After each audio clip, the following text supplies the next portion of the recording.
I'm back once again with the last tutorial of the series for Unit 1. Okay, so I have been teaching you, or I've been taking tutorials. I have already taken 3 tutorials in this particular unit just to give you a very great insight, just to give you a proper foundation for this particular unit. And till now what I have done, till now I have completed, if I include my lectures as well, in my theories as well. So till now I have done the basics of conduction, convection, radiation.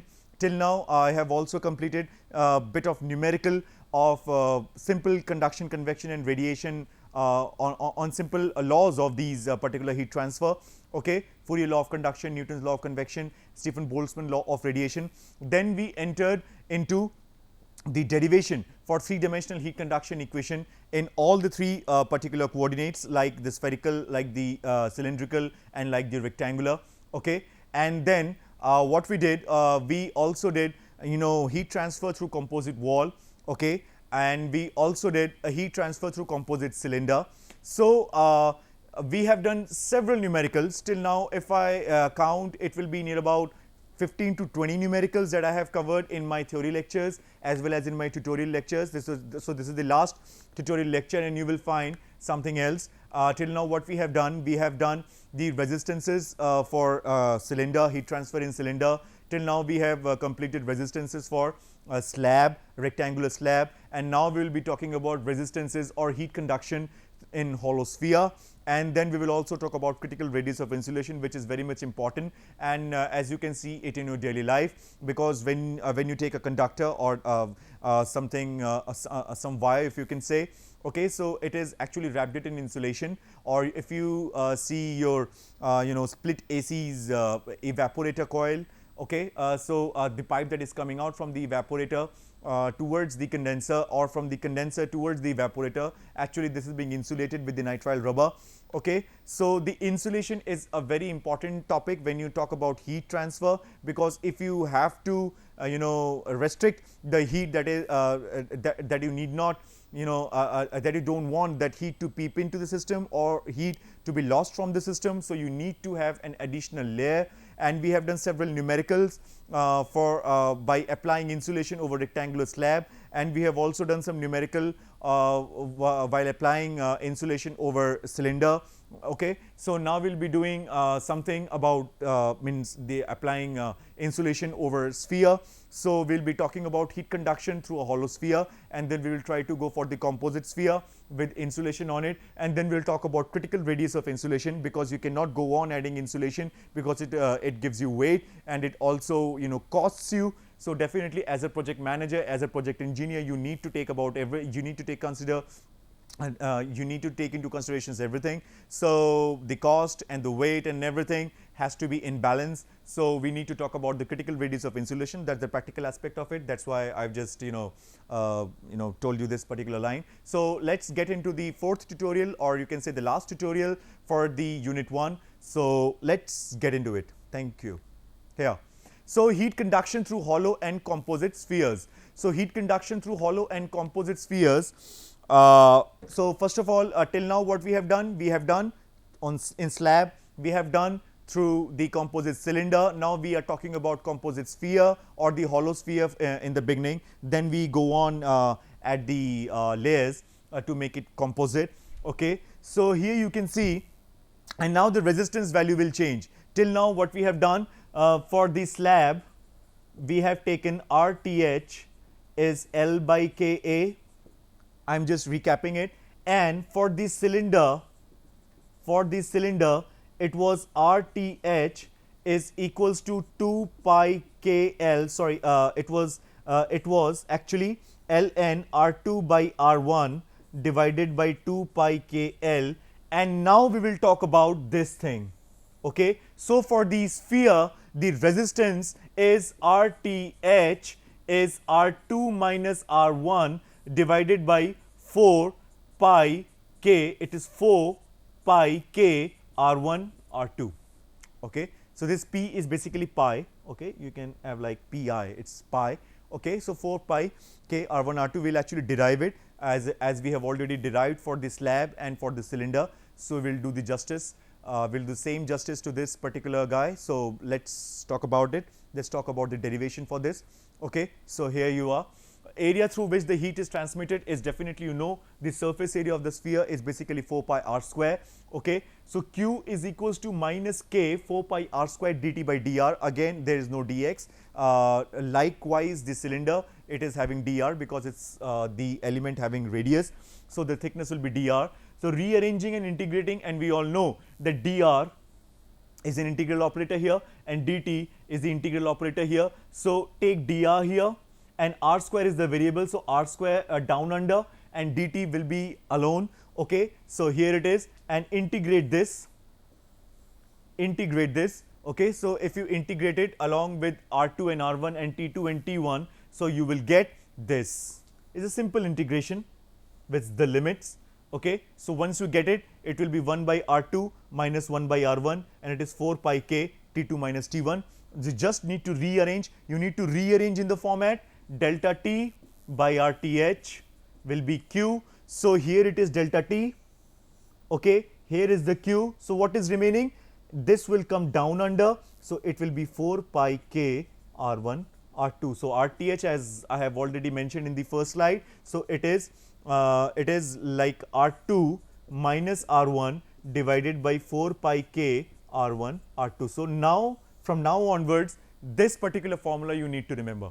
Okay, so there is no need to there is no need to mug up all these. Okay, so after practicing hard, after practicing so many numericals, you will automatically, it will automatically get into your mind. So no need to mug this up. Never mug such kind of a numerical or such kind of values or such kind of formulae in your mind, because you will always get confused. And try to deduce, if means first of all try to practice the derivations for as many times as possible. Try to deduce it if you are confused in the examination. Try to deduce this formula. It is hardly 3 to 4 lines. Okay, so it is very simple. So let's go ahead now. Now let's come to the numerical. Okay, so a spherical thin-walled metallic container is used to store liquid nitrogen at minus 196 degrees Celsius. The container has a diameter of 0.5 meters and is covered with an evacuated reflective insulation compound of silica powder. Okay, insulation. Okay, the insulation is 25 mm thick and its outer layer is exposed to air at 27 degrees Celsius, full stop. The convective heat transfer coefficient on outer surface is 20 watts per meter square. Okay, degree Celsius, 20 watts per meter square degree Celsius, full stop. Latent heat of evaporation of nitrogen is 2 into 10 to the power 5 joules per kilogram, and the density of nitrogen is 804 kilograms per meter cube. And thermal conductivity of silica powder is also given. So it is 0.0017 watts per meter degree Celsius. Find out the rate of heat transfer and rate of nitrogen boil off. Okay, so what is given here? Given here is the temperature here. Okay, it is T1 at 196 degrees Celsius. Okay, where is T1? T1 is the internal temperature.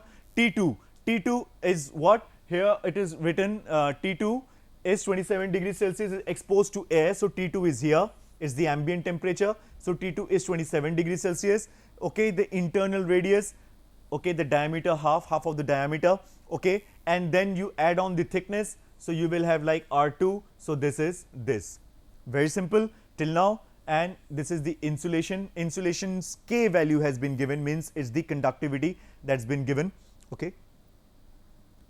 Now the H, the HO, it's 20 watts per meter square degree Celsius, and HFG of N2, its HFG means the latent, it's the latent heat of vaporization is this. Okay, the density of nitrogen, just a minute. So it is latent heat of evaporation, right? So it's the latent heat of evaporation, and the density of nitrogen is 804 kg per meter cube, and the thermal conductivity is also given here.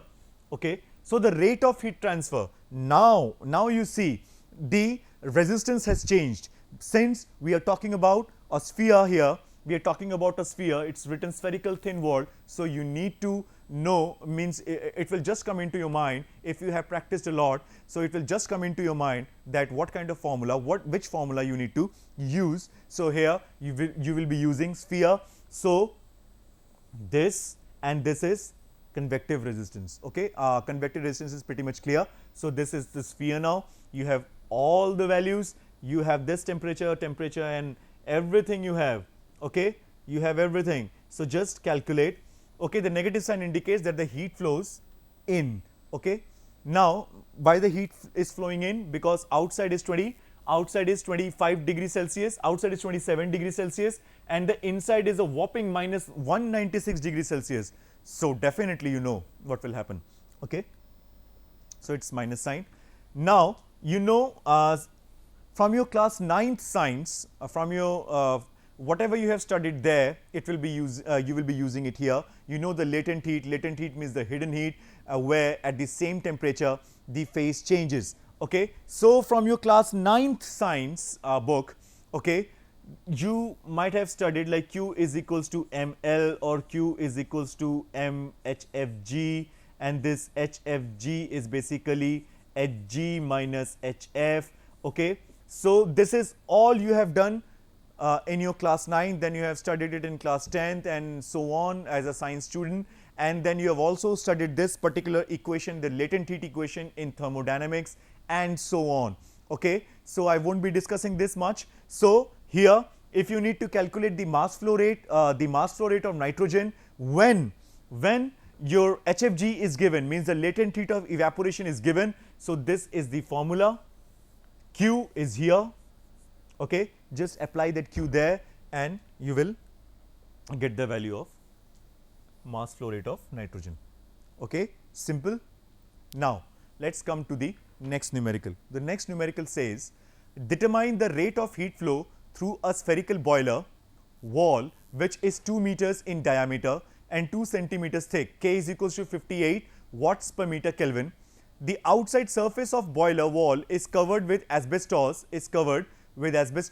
K is equals to 0.116 watts per meter Kelvin, 5 mm thick, full stop. The temperature of outer surface and that of fluid inside are 50 degrees Celsius and 300 degrees Celsius respectively, full stop. The inner film resistance is 0.0023 Kelvin per watts.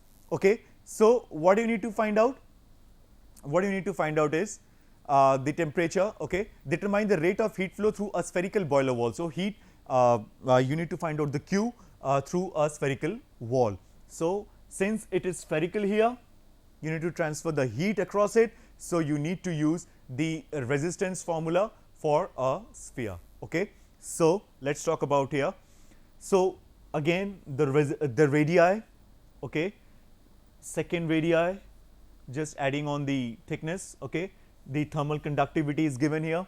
Okay, thermal conductivity, the second thermal conductivity is given here. Then again the third radius after the insulation thickness being added. Okay, so now it is Q is equals to H1A1 Ti minus T1 as heat flows from fluid to inner surface by convection. Okay, so इसमें क्या होगा? Now what will happen here? This is Newton's law of convection. So if we talk about as per the resistance, so you know this is the inner film resistance. ठीक है?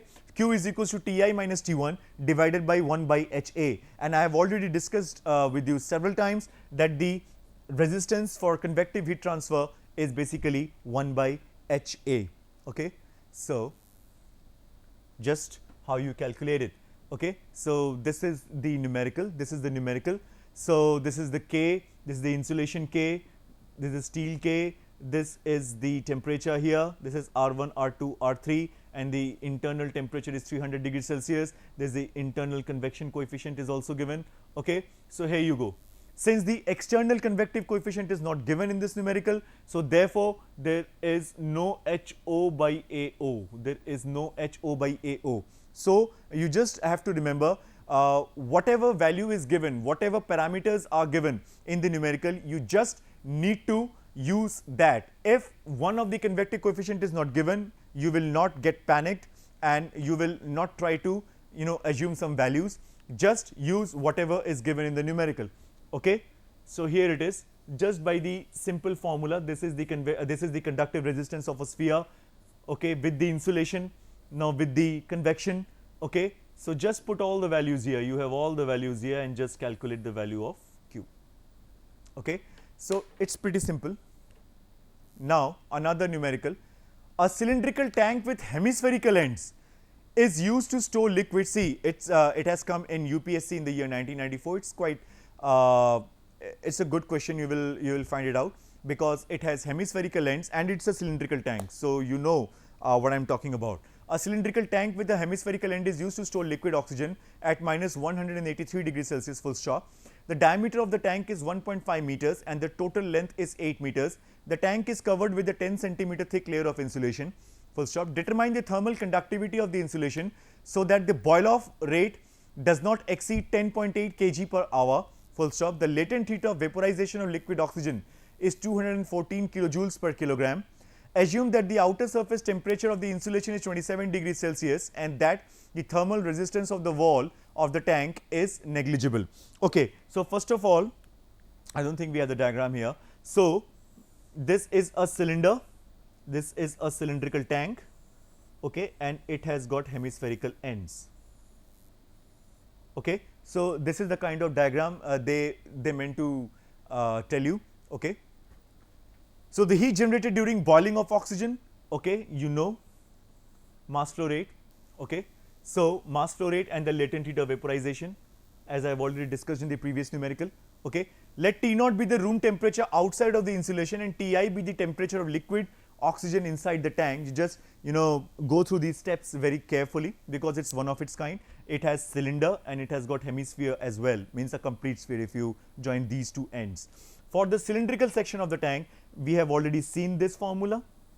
Okay, so T naught minus Ti is this basically the resistance across the cylinder, thermal resistance across the cylinder for two spherical ends. Okay, this is the same thing. This is the thermal resistance. So for two spherical ends, you have this formula. For one cylinder, you have this formula. Okay. Now from equations 1 and 2, which are 1 and 2? These are 1 and 2.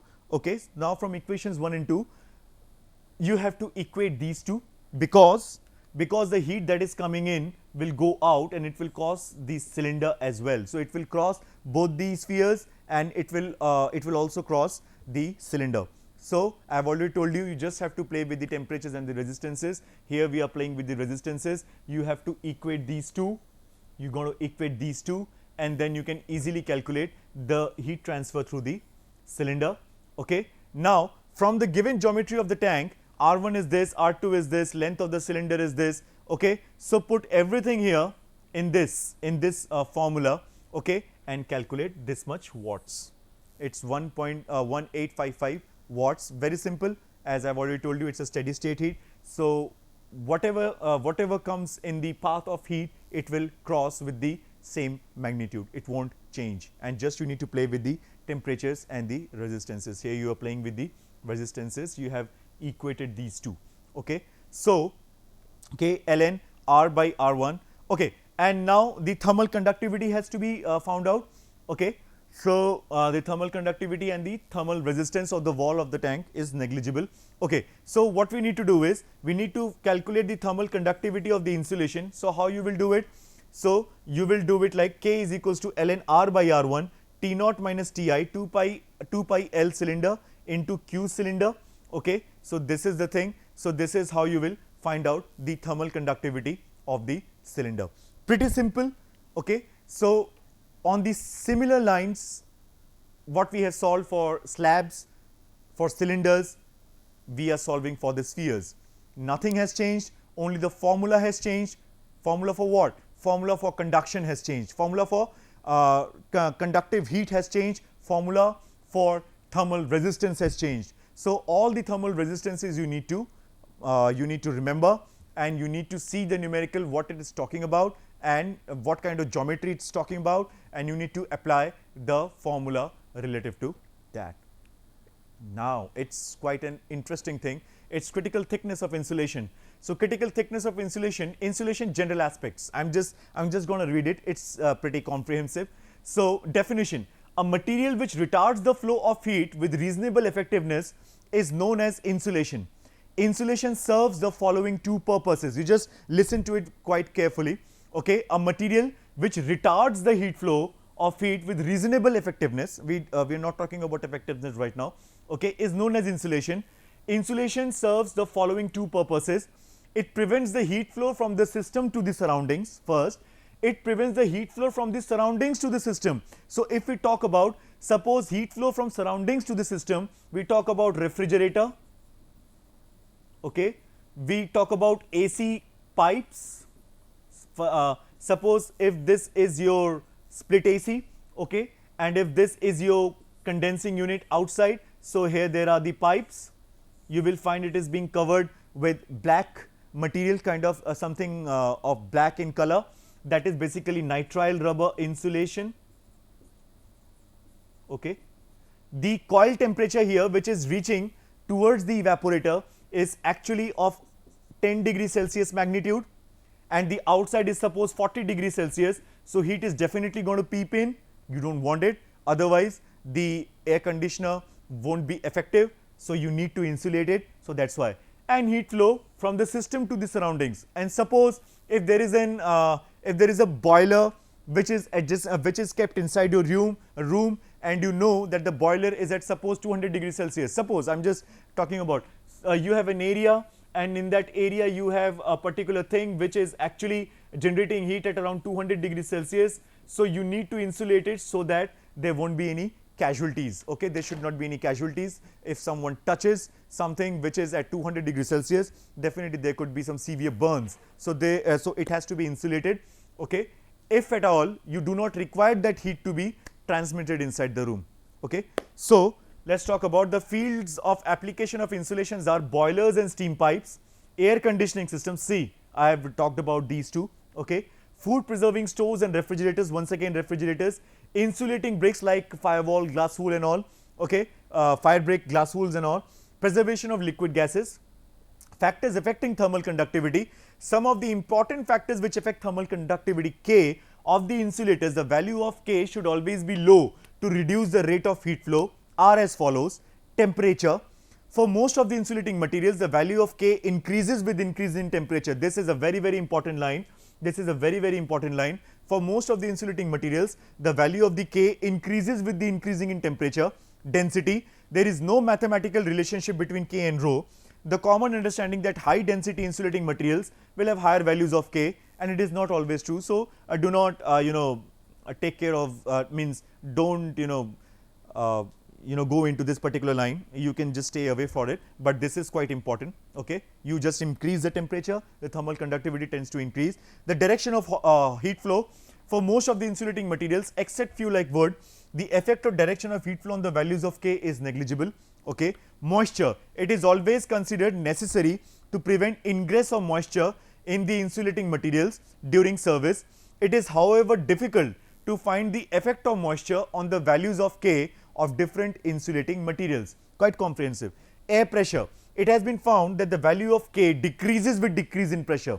So, temperature, if you increase the temperature for most of the insulating materials, it will actually increase, and air pressure, if you actually if you actually decrease the pressure, the value of K tends to decrease. So, suppose if this is the K, so it actually tends to tends to increase, okay, with the temperature, and with the pressure, okay, it actually tends to decrease, okay. So, this is something. Now, let us talk about for cylindrical bodies with R1 lesser than RC. RC is the critical thickness of insulation. The heat transfer increases by adding insulation till R2 is equals to RC. R2 is the outer radius. You just remember this line. For cylindrical bodies with R1 lesser than RC, the heat transfer increases by adding insulation till R2 is equals to RC, as shown, okay. This is R2, this is RC, this is R1, the internal radius. If insulation thickness is further increased, the rate of heat loss will decrease from its peak value, but until a certain amount of insulation denoted by R2 dash at B is added. If you talk about this, suppose if we come to this, for cylindrical bodies with R1 greater than RC, the heat transfer decreases by adding insulation. This happens when R1 is large and RC is small. A good insulating material is used with low K and HO is high. HO means outside convective coefficient at outside surface is higher. In steam and refrigeration pipes, heat insulation is the main objective. For insulation to be properly effective in restricting heat transmission, the outer radius must be greater than or equal to the critical radius. So it will be like, suppose if this is the wire's internal diameter, okay, if this is the internal radius of the wire, so this is the external radius, the external diameter of the insulation. So the heat will be like this, and it will come to here. Okay. So finally, what's happening here? For a certain radius, the heat is actually increasing, and thereafter it is decreasing because the amount of air pockets is still not activated. This is how the insulation acts. It has numerous air pockets, and you know air is an insulator. Okay. So the amount of air pockets getting activated with this heat, they are still getting activated. So that's why heat is increasing, and once all the activation has been done, the heat actually reduces. Okay. So now critical radius of insulation for sphere. This is the sphere. Everything is given here. So critical thickness of insulation for sphere. Okay. For the cylinder, if I talk about for the cylinder, it is K by HO. Now let's talk about for the sphere. So it is Q, and we all know. Okay. So it is Q is equals to T1 minus T air. This is the resistance for the sphere, and this is the convective resistance. Okay. What do you need to do? Adopting the same procedure as that of the cylinder. Okay. I haven't done the derivation for the cylinder here. I am taking the derivation for the sphere directly, and I have written down the RC for cylinder. Critical radius of insulation for the cylinder is K by HO. Okay. So adopting the same procedure. So just you need to derivate with the respect of the external radius, equate it to 0. Okay. And so you will find out that if the R2 means the external radius is replaced by the insulation radius, critical radius of insulation, then you will get with the simple derivation 3 to 4 steps, you will get R2 is equals to 2K by HO.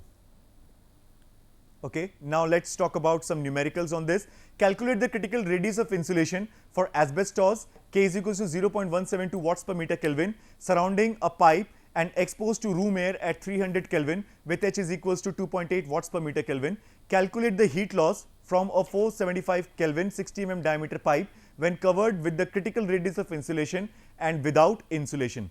Solution. Okay. So let's talk about the solution now. So it's given K is equals to 0.172. Okay. So T1 is also given, T2 is also given. So H naught is given, and the radius is also given. The diameter is given. You just have to reduce the radius. The critical radius of insulation, I have already told you, for the cylinder is K by HO. Okay. So this is the answer. So with insulation, now you know how to do it. Okay. You just have to take, it is 1 by HOAO. So AO is directly proportional to RO, and RO is now RC because now you have added on the insulation. So it is this, and without insulation it is just the normal convection. Okay. And on the similar lines, if we talk about this, the similar thing is there. So it is R1, everything is given. Okay. And RC is greater than, and you know the formula, that is RC is equal to K by HO. So just you need to find out the critical radius of insulation and maximum heat dissipation per meter length of the cable. You know that if you talk about RC, this will be the convective resistance when the insulation is added, and this is the conductive resistance for the cylinder. So if we add up, so this will be the total thermal resistance, and you just have to calculate the Qmax. And on the similar lines, this is another numerical. So everything is given. So the critical radius of insulation will be given by, we all know, since it's a cylinder once again. So percentage change, you just have to calculate the heat transfer with this heat transfer through the cylinder. First of all, without insulation, okay, and you get a value, and then you do the heat transfer with the insulation, you get a value, okay, and then you need to see what is the percentage change, and this is the percentage change formula, okay, through an insulated wire. Okay. So here it is. So this is how you will get the percentage change. Okay. So here the question was, the heat flow through an insulated wire means both the derivatives are using the insulation, but once the insulation is only given by the external radius, okay, and then that radius has changed to the critical. Okay, so if you're talking about R2, here it is R2 and here it is RC. Okay, so this is the difference. So an RC, we know that is RC is equals to K by H naught. So one for the first heat, you have calculated the heat with the external radius R2. For the second heat, you have calculated the heat with the critical radius RC, and you have got these two heats, and these two heats has to be put into the formula for percentage increase, and this is the formula for the percentage increase, we all know, and you just calculate the percentage increase is 11.6%, approximately 12%. Okay, so this is all about the heat transfer. This is all about, first of all, the tutorial series for the unit 1. I have tried to cover everything with the derivations to the numerical. I have tried to cover the derivations of all the three 3D conduction equation in all the three coordinate systems, rectangular, spherical and cylindrical. Then I have tried to cover the composite wall system and several numericals on that. I have tried to derive the formula for the conduction equation in cylinder and sphere, and with all the numericals related to that. Thank you and have a great day.